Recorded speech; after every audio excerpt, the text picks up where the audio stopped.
Hello, everyone, and welcome to the first episode of a hopefully long-running series called Dev Chat. I am glad to have started this series with the developers of one of my favorite games of recent years, Demon Turf, and that's Fabraz. So I was a bit nervous through this interview.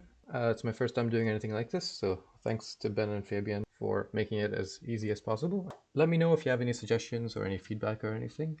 Without further ado, let's start the video. So, welcome everyone to this as of yet untitled video series. I'm here with Ben and Fabian from Fabraz. Could you guys introduce yourselves? Yeah, hi everyone. My name is Fabian. I've been running Fabraz for 10 plus years now, behind games like Slime Sun and Demon Turf, which is the one we're seeing here. And I'm Ben, and I've been helping for 10 years. Yeah. And yeah. So the idea behind this video series isn't just to go over the games, but to go over the people behind the games. So what brought you guys to game dev over the past 10 years? Well, oh, go ahead, Ben. We kind of first started by meeting in a class during college on game design, and so we were already kind of coming with that interest. Yeah. And then we just clicked and hung out and were friends. Following that, started working together on group projects, and that led to work projects, and then we started a studio. Cool. Yeah, during my college years, I released one game with another colleague of mine, and that happened to have done well enough in the App Store that, because it was a mobile game, that it allowed me to actually found the company right after graduation. And so basically, I just had that crazy idea, and luckily Ben was crazy enough to agree to it when I told him, "Hey, you wanna do this thing?" So that's part of that leads me to the next question. How did you guys go from? So I've looked up the studio a bit because I've only started hearing about Fabraz after Demon Turf. So how did you guys go from Cannon Crusher to Planet Diver to Slime Sun and then to Demon Turf? Like, what was the progression? Like, how did you guys come up with Demon Turf? Let's see. I guess we can start all the way at the beginning.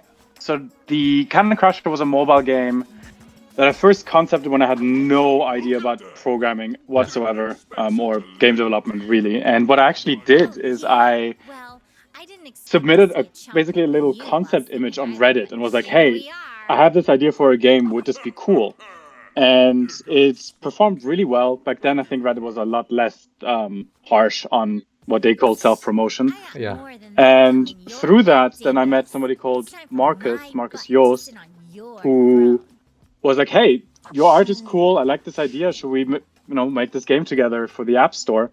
Because I was just at the very beginning of the App Store too, like really in its infancy. Yeah. And so he kind of introduced me to game dev that way. I was mostly just doing general game design on paper and the art for it while he did all the programming. But that kind of gave me that taste for it. And then over time, in college, I started getting more acquainted with engines, specifically working with Ben on it. And that's, I think, the reason why then the next game, the first proper Fabraz game with Ben after graduation was Planet Diver, which was a mobile game. Again, because, we were like, okay, we did one, let's do another one.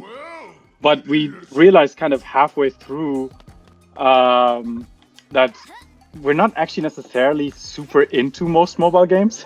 Yeah. and so that's why we then kind of simultaneously released Planet Diver also on Steam. And that kind of was, I think, our first step towards realizing, hey, maybe PC and console is more kind of where we want to go. And so that then led to Slime Sun after that, which was kind of, I think, our first big success that kind of cemented where we're going to go from there. So how did the idea, because one of the things that is so unique about Demon Turf is the universe and the lore and the characters. Something that makes platformers stand out for me is just the vibes, and when I pause the screen, just look at it's such a unique thing with the sound effects and how everything moves around. How did all that come about?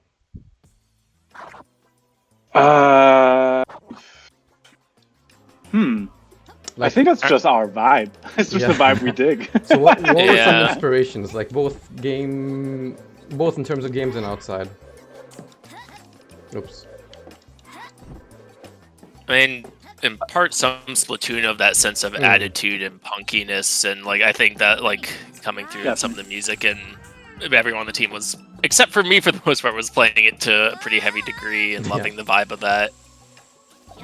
Cool. And Yeah, like, I'm a big fan of this like kind of like punky attitude. I think most of our characters always have some sort of attitude behind them, but then a lovable core behind it. And I think with Demon Turf, we just wanted to lean into that kind of punk and attitude, which is why we kind of went for that slogan, right? Like the platformer with attitude. But we also were kind of learning as we went to figure out exactly what our narrative strengths are, because we love world and lore building. But then in terms of narrative, we're like, okay, so obviously this is mostly going to be a game that lives on its vibes and its humor, because we tend to include a lot of humor in our dialogue and just general parts of the game. But we realized that with that, what we can then do we can kind of explore moments where it gets a little bit more serious, and it can be amplified by the fact that it's suddenly a serious moment after such a longer period of time where it was mostly just goofy. So it almost like amplified the effect. And so I think that's kind of something that we explored with Demon Turf and are kind of doing even more so now in the sequel in Demon Tides and having a lot of fun with it. Yep, I mean it's a very unique concept. You know, like what is it? A 2,000-year-old like demon kid wants to take over a bunch of turfs? We actually retconned the age part. Yeah. Okay.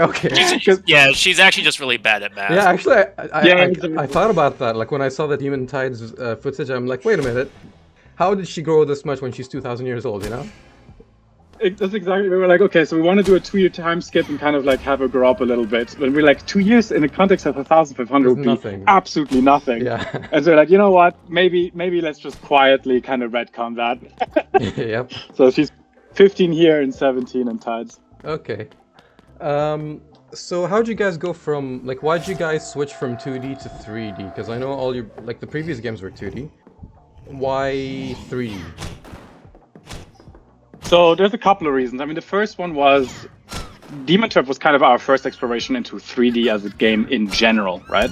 Because before that, Slime Sun was a completely 2D based game. And so our knowledge of 3D modeling and all of that kind of, was still very fresh, which is also why, we leaned into that kind of, we tried to hide it by essentially leaning into these kind of aesthetics that allow for most of the environment arts to be relatively simple geometry, pretty low poly. But of course, through the course of working on this game, we all got a lot better at it, both on a mechanical level, but also in understanding how to work it. And so that was one of the reasons. We just got better and we're like, okay, now we can go higher poly models and we can actually also potentially do character models. But then the other one, and Ben can go into that one a little bit more, is that as cool as the 2D sprites are for Beeps and Beeps in particular, they lead to a lot of gameplay limitations that we didn't want to deal with again. Yeah, because I'm guessing you guys had to, like, there's a lot of sprites to be drawn for every new mechanic, right? Mm-hmm. Yeah.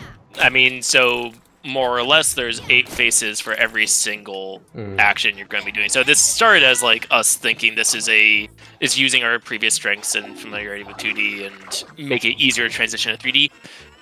Easy startup costs, really, really limiting and difficult to work with longer term. And like sometimes if you have an action, it needs to be viewed from multiple sides, but we only had sprites for a certain facing, then suddenly it limits what you can do with it mechanically. It just, you can work around it, but it is suddenly actually a lot more work to build in that flexibility and have those different options that 3D just kind of provides inherently. Yeah, because like if you have a really nice model, you can add more animations over time with not too much difficulties. And so in Demon Tides now we can have much more intricate cutscene animations because we can, leverage all of the kind of like animation work we can put into that. And then also in terms of like upgrade mechanics, right? Because like in Demon Turf, you can only change the colors of our outfit because that's the limitation we had to deal with because there's no way we could have redrawn 1,000 sprites each time for every outfit. And so here, however, we have a rig and we can swap out the model meshes. And I mean, these outfits are still an unbelievable amount of work, but they're doable. Yeah.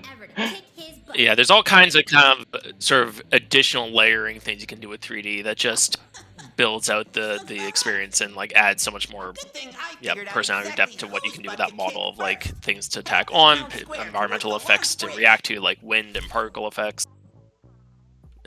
Yeah.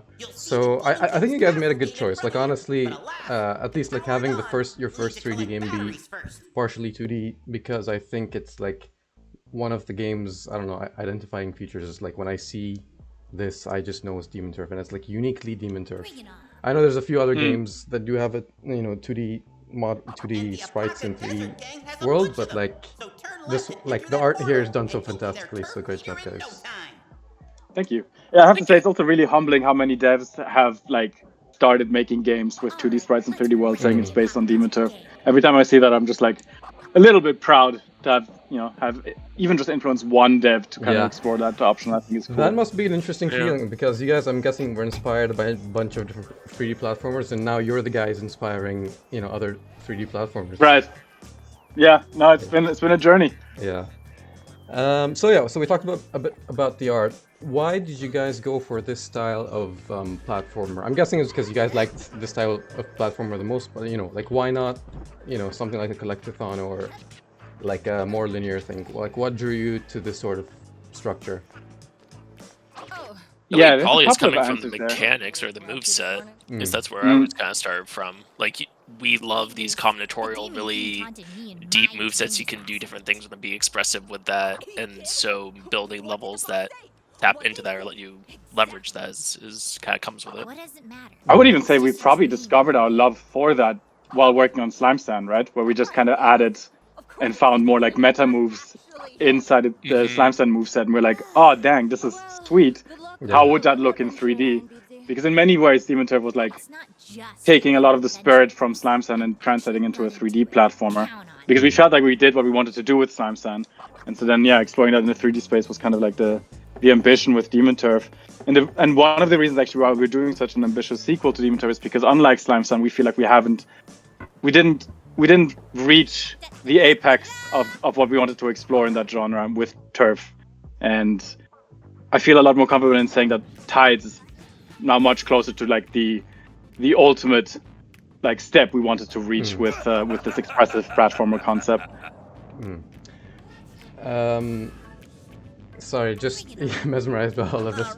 I can see there's a lot of Japanese like in like random places. Like, was there any? I'm guessing you guys are just into the Japanese culture. Like, what was the reason behind all of that? Yeah, we're just basically what's the word, gaijin? Anaphiles. Yeah, no, I mean. Also, there's a lot of the identity and like attitude of the game sort of stemming back to that. Feels kind of like basically like the Splatoon, a little bit of Vegeta's shoulder pads. Yeah, because I mean, we all grew up with Dragon Ball, and we grew up with Mario, and we watched all kinds of animes and Japanese video games along the way. So like, I think it's impossible to avoid it because it had such an impact on our lives in terms of what games we experience and what shows we watch. So Fabian, you mentioned, well, I think Ben actually, you mentioned like expressiveness. I know Fabian, you're a big proponent of the concept like expressive platformer. Like, how did you come up with that, and like what games do you think fit that criteria?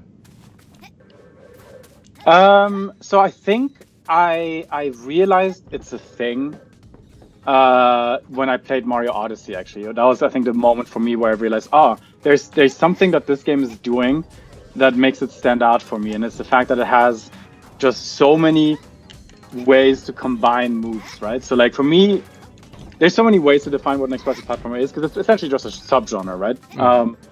But for me, the defining factor is if you have a gap you need to cross, how many ways can you cross it, right? Yeah. And so a lot of 3D platformers will give you maybe even just one option. You jump on a moving platform, wait for that moving platform to reach you, and you jump on the other side. Some might give you one or two options, but an expressive platformer will suddenly explode to like 5, 10, 15, 20 options. And that's entirely based on just how many different moves you have that you can pull off in different sequential order. To the degree where I always joke around that like with Demon Turf, if you would just make me watch gameplay of some of our top speedrunners with no context of who is which video, I could probably tell you who it is based on just their playstyle. So how do you, as I'm embarrassing myself playing this game, how did you guys like balance that so that, you know, even someone who's not necessarily, you know, well versed in platforming could, you know, get by and not get too frustrated? A lot of it was like early signposting or building in kind of that expected route early on. That does just work, but you always can do the more straightforward thing, but then you can be cheeky with some of the combinations or more advanced usage of some of the moveset to bypass that. We also allow ourselves to make the game harder than I think we otherwise could, thanks to the self-placed checkpoint system. Yeah, right? Yeah, like, and that was one of my favorite parts of the game. Just so like I give myself some credit, I have actually finished this game. It's just, you know, people say it's hard to talk and play at the same time, and I always doubted that. It is, but it apparently really is. It is. Absolutely. Yeah, and I know you guys are like going even harder with Demon Tides. Could you guys like talk about that? I think the biggest one, arguably, right, Ben, would be the boost, because it added a whole extra layer to every existing move. Yeah, and it's on its own axis. It's not just like another move. It's a modifier that then it's a move that works differently depending on the context you're using, like what form you're in, what state you're in. Yeah, because it started off as like, okay, we wanna revamp the combat because clearly people didn't vibe, or most people didn't vibe with it. There's some who do, but most didn't. Yeah, I was on board with the combat, honestly. Yeah, it's look, we had good intentions, but I think the way the game incentivizes you to play is not the funnest way to actually play the combat, and I think that's one of the main reasons why it kind of falls apart. But anyway, because of that, we were like, okay, we want to have a move that's much more just an immediate attack move, right? And so we came up with this like, initially we called it the kneeing attack, where she basically just kind of like boosts forward in a straight line, blue flames around her, and it's like an immediate damaging, you know, there's no more of the like playing a game of pool, as we call it in Demon Turf. Yeah. And from that, we're like, okay, cool. But so that's something you can do in her humanoid form. But what happens if you boost in your double jump form? What happens if you do it in your spin form? And we're like, well, they should probably act differently. And so with the bat form, it's suddenly a diagonal down that bounces you off the ground. And in the spin form, it's a like really strong vertical ground stomp down, basically. And all of these then also have their own follow-ups. And so suddenly we realized, oh shit, this boost mechanic essentially adds a new layer to every single other mechanic. This even was then something that you can do in snake form. It's something you can do while climbing. There's essentially no move where you can't use the boost as an additional layer on top. And the amount of things that it opens up as an option is awesome. Yeah, like that sounds honestly daunting. Like towards the end of the game, I'm like, oh my god, can like things got really difficult. Is that so? You guys talked about the combat in this game and like how you learned from it. And I know in Neon Splash, you guys like shied away from the combat. How do you balance that and try like what makes good combat in a platformer? That's something that's really hard to do, honestly. I mean, it's so, go ahead.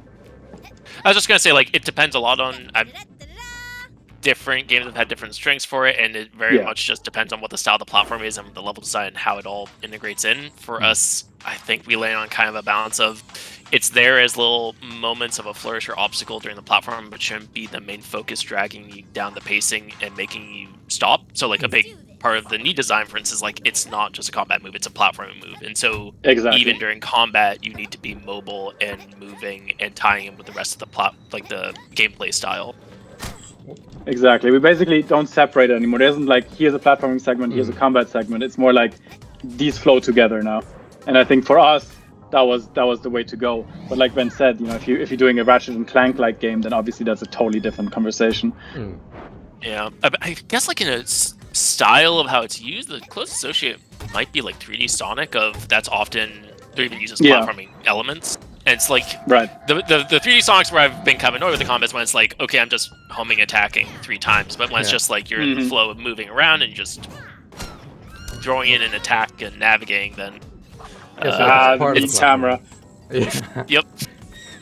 There's less of those Another one camera that we're- snaps in Tides. Yeah, I was gonna say it's another one we're keenly aware and have tackled very differently in Tides. That's the thing that I'm so excited about once people get their hands on. It's just like hopefully they'll see that we really tried to look at all the strengths and amplify them, and all our like weaknesses, and see if we can rectify them, improve them, adjust them. So, could you that was going to be one of my questions. Like, what else have you guys learned from? Like, are there things you're seeing me do or like go through that you're like, oh god, we shouldn't have done that? I mean, the camera was one, right? Like this weird pivot. Both of us immediately were like, oh yeah, not that thing. Yeah. The one-hit it, kills, I guess. Yeah. I think that was also kind of driven a little bit by the open world format there, because like I feel like a one-hit kill in a linear level feels more acceptable. Same with the checkpointing. Like now it's more like a neon splash. You can just place them endlessly because, again, like you're not in a bounded level where there's a clear beginning, middle, and end. It's much more open end. You need that flexibility. Yeah. Good reminder. Speaking of checkpointing, where I actually have no idea where I'm supposed to go. Okay, there. Down there. Yeah. Yeah. I'm guessing you guys have gone through this level like a billion times. So yeah, all of them. Another question is like, I love 3D platformers and all, but like a lot of indie platformers focus on like that nostalgic appeal. How do you? Because like one of the things I like about Demon Turf is it feels like it drives the genre forward. Like it doesn't look back too much. It harkens back in some ways, but for the most part, it's like a completely new thing. How do you guys like? Was that something you guys intentionally did? You have no idea how happy I am to hear that, because that's something I've been saying all the time. Yeah. And again, one of the reasons why we're working on Tides, because we felt like we didn't reach as far as I wanted to reach. Of like really trying to figure out like, okay, let's not just, because I think that was one of the reasons why 3D platformers had that moment where they kind of failed, right? Where they started becoming not popular anymore, is because they either always did the same thing, or they built upon the previous idea in a way that doesn't actually necessarily make it more fun, right? Yeah. Like Donkey Kong 64 is such a good example of that. Of like, like more collectibles in a collectible does not actually mean better, and bigger. I was just gonna say, tacking on like different game modes where a lot of that era would just do some random different thing. Yeah, it's just exactly. to do something different, but it's not adding to the gameplay. Exactly. That's for me. That's Spyro 3, right? Like Spyro 2 had a couple of fun mini games. Spyro 3 has way too many of them. Or Banjo-Tooie is like, they had big levels in Banjo-Kazooie. We're going to make them bigger, but there's nothing to do in like half that space. Like they all tried to build upon concepts instead of seeing like where else to go. Yeah. And I feel like only recently, I mean, Mario excluded always, the Italian plumber somehow always pulls it off. Because they were also very explorative, to be fair, with, Galaxy, they genuinely tried gravity different things. Yeah. But yeah, for us, really, it's been this like concept of, I guess our two main things were, let's figure out and explore the subgenre, the emerging subgenre of the expressive platformer more, and two, with Tides now, what kind of progression can we introduce to a platformer? Like, what does an open world mean? And basing it a little bit off the Bowser's Fury concept, where like we didn't want it to be just like a big open grass field we've got nothing to do. We didn't want to have levels that feel like they don't have a focus. So we had to find this like beautiful balance of like linear challenge with explorative bits, but then that went like, how do you reward the player for exploring? And that's when we kind of got inspired a lot by Elden Ring, if you can believe it or not. Because like Elden Ring, no matter what you do, at the end there's a little reward of something, right? An armor piece, talisman, whatever, a weapon, a spell. And so like we built from that too, and kind of in Tides, that's, we have, I think, what's the number, Ben? I recently wrote it down, right? It was like it's a lot. Hang on. For outfits? Outfits and talisman abilities. I think it's over. Isn't it like 80 something for outfits? We have 130 outfit pieces. Oh, Jesus. 68 ability talismans and 20 dice. That sounds like a lot of fun to program. Yeah. Yeah. So To program, yes. To playtest. yeah. So like one of my favorite things about this game is just these random things. Like this is stuff that doesn't Yes. necessarily need to exist in the game. It just adds so much more flavor. Like I've had so many times where I've like climbed over something, gone to the other end of the map, and I can like there's some random NPC saying you shouldn't be here. Like things like that. So good job on that, guys. Yeah, it's the kind of like it's just having fun, right? Like just sprinkling the world with fun things.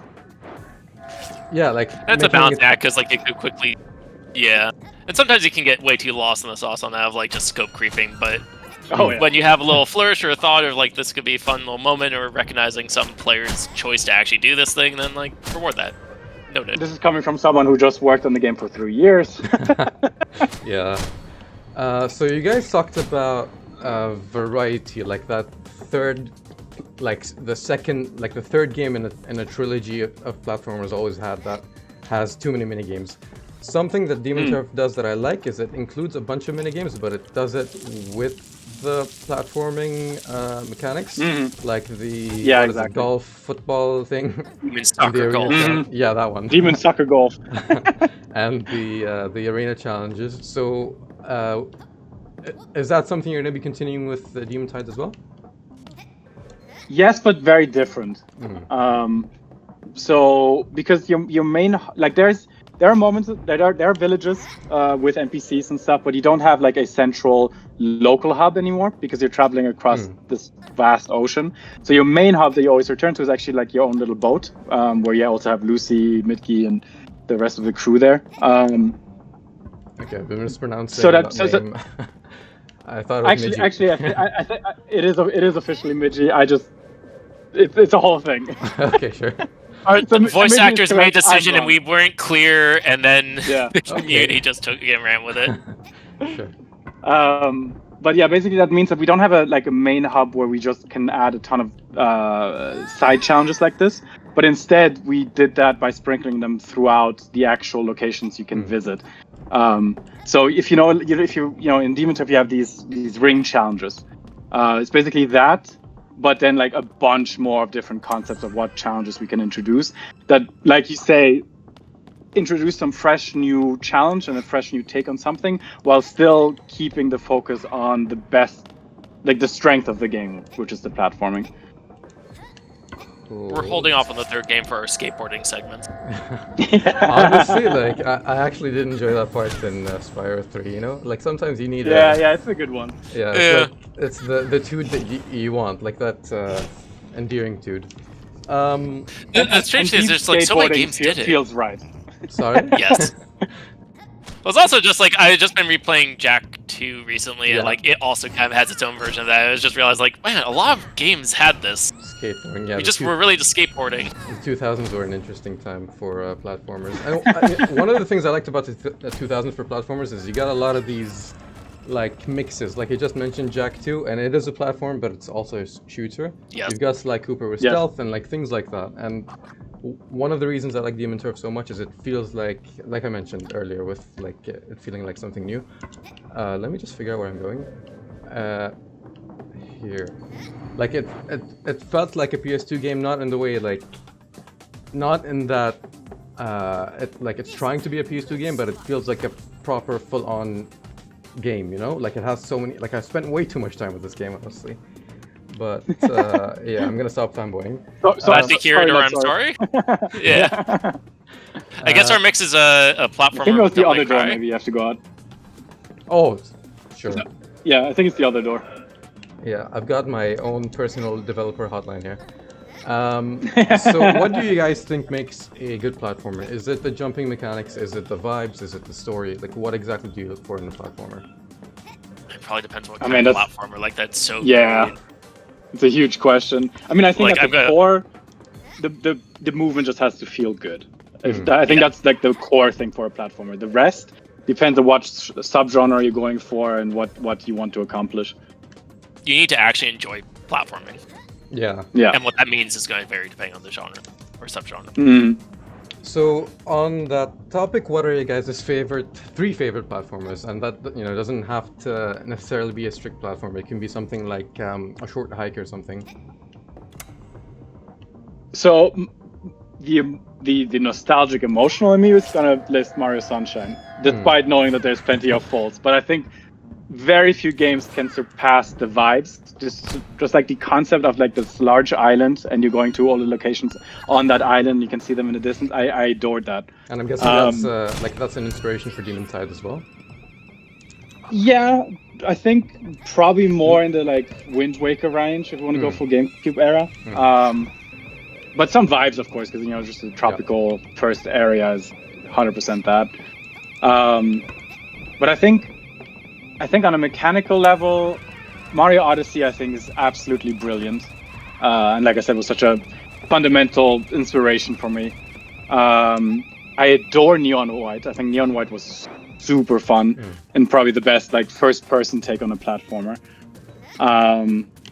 And then recently, Bomb Rush Cyberpunk, I thought, which many people wouldn't even necessarily immediately jump to as a platformer, but it is, and I think it's also absolutely brilliant. And that has some of the similar, I don't know, Splatoonish vibes that you guys definitely have here. Jet Set Radio, yeah. What about you, Ben? I guess so. I haven't played Bomb Rush Cyberpunk, though I really want to. But hearing Jet Set Radio, does that count as a platformer? I could throw that in. Yes, I think it does. So. Yeah. I'm not too strict with the genre. Like some people can even call Tomb Raider platform, like the original Tomb Raider platformers. It's not really. Right. I think it is. I think it's just a cinematic platformer. Exactly. Usually the term that I kind of use. As long as you're going over things, that's platforming. So yeah, that counts. Yeah, it doesn't focus on the level design. For the longest time, I might still say it. I loved the Jack games, but just replayed Jack 2 and Daxter and Jack 2, and I still see why I love them, but definitely also recognize moments of I can see how this has aged. But I see a lot of shout out to Pandan, who's working on a really good spiritual. Oh yes, GearGrit. GearGrit, yeah. Yeah, that one looks great. And is learning from a lot of taking the best of those games and also translating it with some updates. But a lot of the sort of combinatorial moves that I can see where some of that may have come forward to our games as well. Mario Odyssey or Mario Sunshine, both. It's hard to weigh as which is my favorite of the Mario games, but it's also up there. That's always been my white whale. I actually haven't fully played the Mario games. That is something I do need to rectify. That's wild, considering just how much of an aficionado you are in the genre. That's hilarious. If anything, that becomes that's a protected status as a perspective.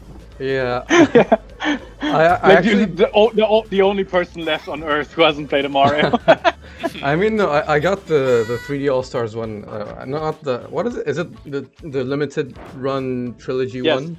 Yeah. So I played it at 64, and I just stopped using my Switch. But I guess now with the Switch 2 coming out, I could go back into it. Right.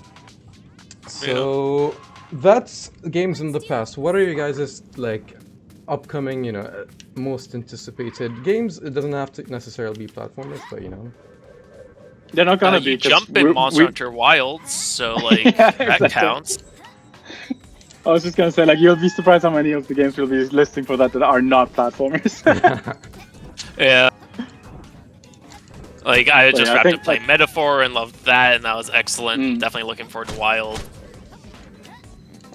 Yeah, I think Monster Hunter Wilds is the one that's the most immediate, where I'm just I know I'm gonna lose way too many hours in that. Yeah. Yeah. Sorry, this is where my the left side of my brain This is the brain juggling one. Yeah.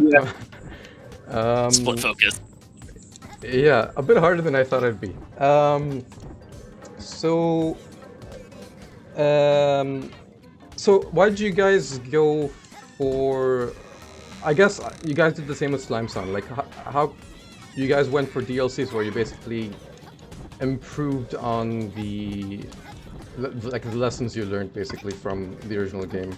Could you go into how you came up with the structure of Neon Splash and Demon Turf Tower, which I still have yet to beat because I like having my hair in my head and not pulling it out? Yeah. I mean, Neon Splash is an outlier, I think, as opposed to how we tackled it before with Samsung. Because with Samsung, it was mostly just let's add more content. So that was Blackbird's Kraken. And then the second DLC was Sheeple's sequel, and there we were just like, let's make something absolutely whack, like just absolutely insane. Well, I could see a little bit of the through line, arguably, of with Sheeple's sequel, we leaned into like different play styles a lot more. That was when we added like 2 different ones that have really distinct control styles, and that arguably could be more of a launch off point for some of our expressive stuff of like, then we started to think about different move sets and how to design some of the different level challenges for that, or different situational sort of and no checkpoints. Womp womp. No, I get to do more platforming. That's fine with me. Yeah, you're probably right with that. But I think the main thing that for me is different with Neon Splash is that like it was very much a direct response to the things people didn't like. Yes. Because like the response to Demon Turf overall has been spectacularly great. But you know, we saw some of the same points come up over and over when it came to the list of things that were, you know, its flaws. And a lot of them we looked at and we were just immediately like, we know exactly how to address this. And so we were just like, you know what? Let's just heads down, pump out this thing in an unbelievable speed. I think we created Neon Splash in like 3 months, including the Switch port. But it was just because like we'll take everything we have, remix it, improve it, tackle every flaw that we very much know how to try and improve, and just like, you know, see how people react to that. And then obviously the reaction was amazing, because basically pretty much everybody agrees that Neon Splash is the best of Demon Turf. Yeah, and it's interesting because you guys also changed the actual controls. Because right now when I press, okay, the wheel doesn't come up, but like when I get the power, I don't know what you call them, but the powers, and I open up the weapon, the wheel itself, like I only have access to one at a time. But with Neon Splash, I have access to all of them at the same time. So I'm guessing you guys, with the platforming focus, I guess you guys, was that aimed towards people who finished Demon Turf? So was there a higher, what do you call it, like skill floor for that, or? I think there is, probably just by the fact that it's so much smaller, you have less time to get adjusted to it. That being said, there's a lot of people who started with Neon Splash and then went back and it worked just fine. So we did try to aim for that. But I'd say that's definitely the case with Tower, but Neon Splash arguably is just like it's a Tower is expert only. So who who had a bad day like at home or something and had to come up with the idea of Tower? I think I'm to blame there, unfortunately. So I was watching Jump King streams and I was like, it would be so funny to do something like this with beads, and that was basically the start of point. You know, all things considered, like I don't usually have the patience for those, but I did actually spend a bunch of hours with that. So good job, and it's balanced in a way where like you feel like you're actually progressing, even though you've gone through the same level like 100 different times, because you're getting it's like the roguelike concept, right? Maybe it was balanced out by I was also just coming from Hades and roguelikes, and then we were building in the idea of like progressive, iterative progress. Even when you fail, that you still get some kind of step forward. Yeah, because I don't have that patience either, and I have a very complicated love-hate relationship with roguelike games.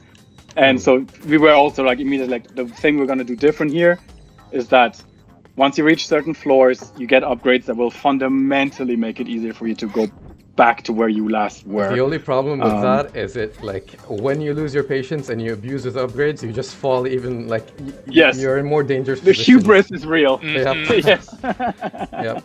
Have you guys heard of A Knight's Try?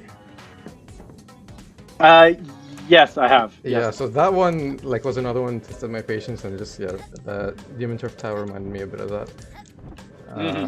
I recommend that one if you guys have a day to kill and want to get a bit frustrated. Okay. So, I'm curious. I'm gonna check the back end and see how many people have actually beaten towers, because I still think the number is extremely small. Let's hope. Which was our intent. Like it was supposed to be, just brutally hard. I'm hoping to one day go through those. The same day I play the Mario games.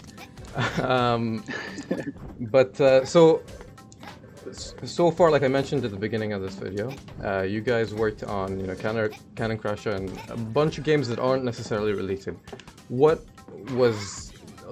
exactly special about Demon Turf where you guys decided, okay, let's make our first sequel?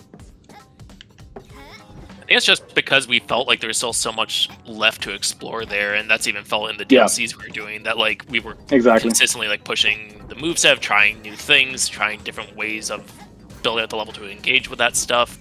Everything with like left unanswered questions like the combat and some other design choices with DT that we felt like, okay, we want to do more with this, but like that's a lot more than a DLC at that point. 183.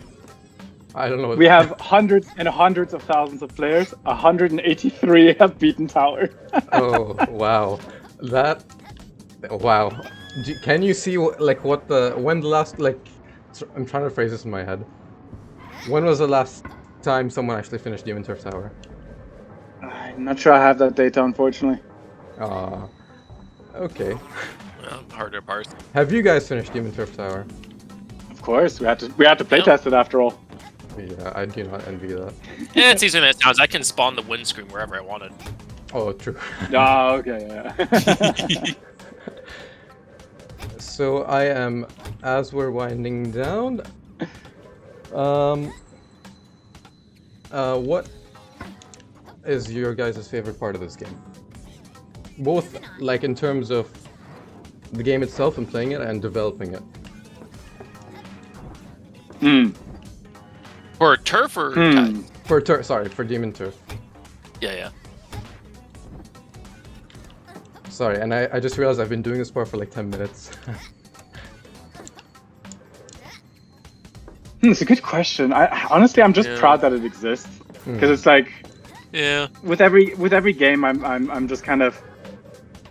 It's always just cool seeing my teams and my progress and improvements and how we get better at things. And so every game release, I just fills me with a sense of pride because we managed to put something out there that we envisioned, and most of the time with not too many concessions.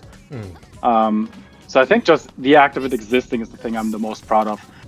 And in general, I just, Beeves is like our weird little daughter at this point. So there's an emotional attachment now, no doubt. Yeah. And sorry, go ahead, Ben. I was just gonna say, like, for me, basically echoing plus one everything Fabian said. Of the two kind of direct questions, like, I think I just love the moveset running around, along with the different forms of seeing. We lean into like how they control differently, of like just zooming around as the snake and suddenly just play like a driving game with drifting. Yeah. And then personally, you know what's hard though? Coming back from tides. Like once you get used to tides, oh my god, it's hard. Yeah. Because it's close enough to be like this is familiar, but then suddenly like all the values are kind of different, or some moves just work a little differently. I think that's the reasoning behind the Horizon and Last of Us remakes, things like that. Like right. So hey, who knows? Demon Turf remake. And I think that's I was gonna say that's one of my favorite things about you guys is like I haven't really played Slime Sun, but seeing the progress through your games, you can see like what you guys learn and how each one is progressively better while adding on top of what made the previous one great. So that's and I see that already with Demon Tides. So two more questions. Do you have any games, like we talked about GearGrit earlier, are there any other indie games you'd like to shout out? In the platformer sphere, I think Rollin Rascal is also absolutely killing it conceptually. I think as a Sonic-like, this might be from the demo alone already, I think it's one of the best Sonic-likes I've played. Cool. Anything for you, Ben? And it could be anything non-platformer as well. Like that's been one of the, I don't like using Twitter too much, but that's been one of my favorite things on Twitter is just seeing the amount of like. Definitely. Because now you're in the generation where like people who grew up with the PS1 and PS2 are making games, and like N64 and GameCube and so on are making games. So they're making games that you wanted to see made in the past. So that's cool. Anything from you, Ben? Any recommendations? Or the current moment probably not, because like I'm a social media recluse, so I usually have not seen these things until it's close to release and like a trailer is out, and I just get sort of stuff snuck to me by Fabian or other members of the team to actually learn about it. But usually means I'm behind the curve on it. Yep. And so on that topic, on like talking about indie devs, like I know that there's probably a bunch of aspiring indie game devs, me included, honestly. What advice would you give those people? Like let's say someone who has a job or goes to school. How would you advise them to go about getting actually into the business? Well, I think if you have a creative drive, then you can't resist to just make. And I think that's my biggest advice. It's just like, if you want to explore game dev, just start making stuff. Look up some tutorials and start just making it. And don't immediately go for an MMO. Recreating Pong. Creating Pong is fine. And then after that, do another one and another one. Small little experiments until you get comfortable enough to then start something bigger. But don't immediately fully commit to it. Don't quit your job or something like that. Just explore it, get better, make things, have fun with it, and then eventually you're just gonna find that spark, I think, and make something awesome. I think in addition to that, once, not right away, but once you're more comfortable with it, game jams are fantastic for that kind of approach of forcing you into a situation of actually creating something, not having a deadline, having it end. You can't just sort of whittle away at forever, and it feels like you're getting something tangible that you can start to see what you like about the process, what you don't, what your strengths are, and just more of what the feel of actually having something created is. Cool. Yeah. And also doesn't let you make a huge 40-hour MMO. Yeah. It's nice to bound it. Yeah, that's the thing. A lot of people just straight away want to make a replication of their favorite games. My friends included, and sometimes you need to reel that in. So, yeah, good advice, guys. I guess one last question, because we talked about you guys going through development and everything. How did you guys get into publishing? That was basically a time where we had a window where we knew we couldn't really show anything off, and we're like, okay, could we maybe use our skills that we've kind of acquired in terms of what it means to release a game, how to do it, our contacts, and help our friends release on the Switch, because not everybody has access to those dev kits and the ability to actually publish there, and so we just kind of worked with some friends of ours, and actually, funnily enough, the second game we published, Skullboy, two of that team are now working full-time with us, Cool. including on Demon Tides, and they're the most lovely, talented people. So it's really awesome how that came about. That's awesome. Well, I am out of questions. Did you guys have anything you'd like to shout out or comment on, or anything you'd like to talk about? Not really. Just basically, if you like our games, then check out our new one. At this point, I've talked your ear off about it, but Demon Tides, can wishlist it on Steam. And we've got a lot of cool bits of news about that in the coming months. Yep, and I guess for everyone, they can follow your socials for any news. Yeah, if you search for Fabraz on pretty much anything, you'll probably find me there. Cool. And technically me by post about once every year or two. The very special tweets, though. Yes, highly exclusive. I really expected to be done with the first world by the time I was done with questions, but yeah, I think I overestimated my abilities. But let me just pause here. And so thanks, guys. Thanks for your time. Of course, it was fun. Yeah, it was great. And I look forward to Demon Tides, and hopefully we can do this again. Sounds good. All right. Excellent.